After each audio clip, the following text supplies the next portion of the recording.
Content creator na si Boss Toyo, umatras sa pagpasok sa mundo ng politika.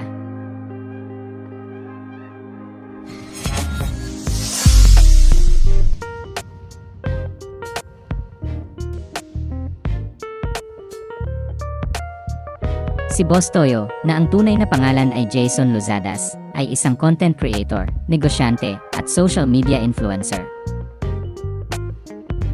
Bago nag-umpisa ang pag-file ng COC o Certificate of Candidacy ng mga naghahangad kumandidato para sa iba't ibang posisyon sa 2025 midterm elections, ay maingay ang balitang tatakbo si Boss Toyo bilang konsehal sa unang distrito ng Maynila. Ngunit sinabi ni Boss Toyo sa kanyang post sa Facebook na hindi siya tatakbo dahil alam niya sa sarili niya na puro at tunay ang intensyon niya pero wala siyang alam sa governance. Nakapanayam ng pep.ph si Boss Toyo nang dumalo ang content creator sa Project X Fashion Show ng VMX sa Viva Cafe noong October 10, 2024.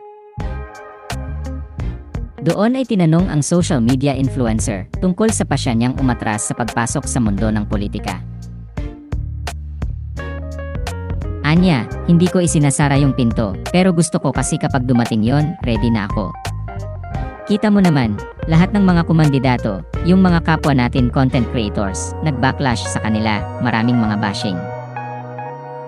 Pero syempre, iba naman ako. Matagal na akong may mga charity work, 10 years na.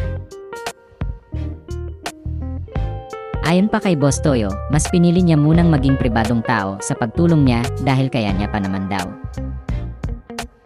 Hindi rin niya itinanggi ang kanyang muntik na pagkandidato para sa 2025 midterm elections. Anya, dapat, councilor ako sa Manila, sa Quezon City, tapos may mga party list din pero I refused niya na mag-join ng politics for the meantime.